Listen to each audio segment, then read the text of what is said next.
Now Judas, who betrayed him, knew the place because Jesus had often met there with the disciples. That's John 18:2.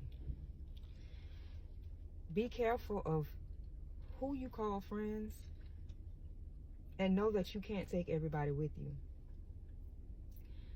One, we have to learn how to put people in the right category. We meet people, and just because we hit it off instantly and they seem to have similar ways, and sometimes they think similar ways, and we instantly want to call them friend or sis or bruh, right? But a lot of times those who are closest to us or who get close to us are often the ones who will betray us. Take Judas.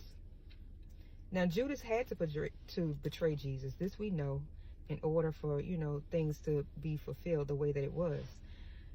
But when I say be careful of who you call a friend, and also that they can't go everywhere you go, Judas knew the place because Jesus had often met there with the disciples. Who do you have around you that you take everywhere you go? Every place you go is not meant for everyone. Some things you have to keep to yourself. Some places, locations, you have to keep to yourself. Because those very ones are the ones who will end up betraying you and exposing your spot. They can send people to where you are because you got too comfortable. You allowed them to get too comfortable. You allowed them to get too close. And because they know your spot, they're going to blow your spot up. They're going to tell whoever it is that they want to use to set you up, this is where she is all the time. This is his hangout spot. He's always here. Or he normally goes here around this time. Be careful. Ask God for discernment. Put people in the right category. Today is Thankful Thursday. And I am truly thankful. I have a lot of amazing people in my circle. They keep me going. They keep me motivated. They pour into me. It's just amazing. And also, I'm thankful because I woke up this morning at 4, got myself together. I went downstairs, I did my devotion, and I woke my son up, go ahead and get yourself together so I could drop him off at work first. And as I was packing my snack bag, my supervisor texted me and was like, hey, you're off today. She was like, good morning, you're off today as well. So I was like, good morning. And then I put up the eyes, because what you mean? I was off yesterday. And she was like, well, because you're working Sunday, and if y'all know, I did a video on Sunday, because Sunday is supposed to be my off day. But because they hired so many people at one time, they don't have enough bodies for Amazon Sunday. So right now we still have to work. But the flip side is, I'm supposed to get 2 days off, which normally you would anyway, right?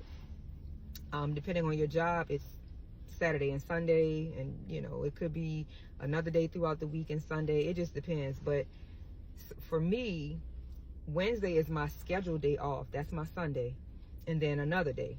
But I asked them last week, well, am I still supposed to have 2 days off? And no one ever said. So I was just like, okay, well. So today is my extra day off, and it'll probably rotate weekly. But I'm like, hey, I'll take it. Even though I had already got up, even though I had already got dressed, even though I was 2.5 seconds in the wind, like I literally was about to go outside and warm my car up. But it's the small blessings. So I still was like, okay, let me go to the store and get some things, and then I can go back home and rest. I told my son, lay down for a little longer. I still got to take him to work, but not as early now because I'm off. So I said, go ahead back to sleep, lay down for a little while, get you some rest. But it's the small things. And a lot of times, people think that the blessings have to be big. For me, they don't.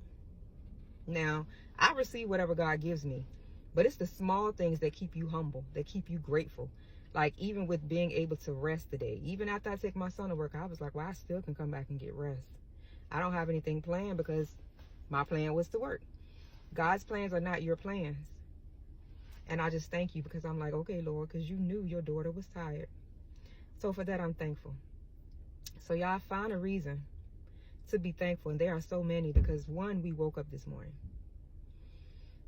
That right there, in a nutshell, I mean, all by itself, that is the number one reason to be thankful, that you woke up. You know, everything is intact. Your mind is right. Everyone in my household, you know, they made it. They're here.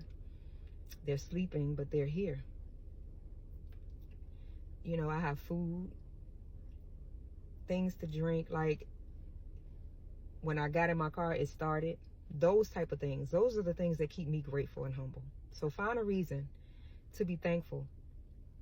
Make sure that you're reaching out to those that you love, and that you are not only forgiving them, but also forgiving yourself. Reach out to those that you have not spoken to in a while. Make sure that you are trying your best to make things right, to live the way that Jesus would live, that he would want you to live. It may be hard. It's difficult. It is for us all, because we're human. But at the end of the day, the goal is to live like Christ. Don't get focused on the opinions of others. Don't try to please others. Jesus told us to be the salt, not the sugar. Everyone is not going to like you. Y'all have a great day. I love you. Be blessed. Be safe.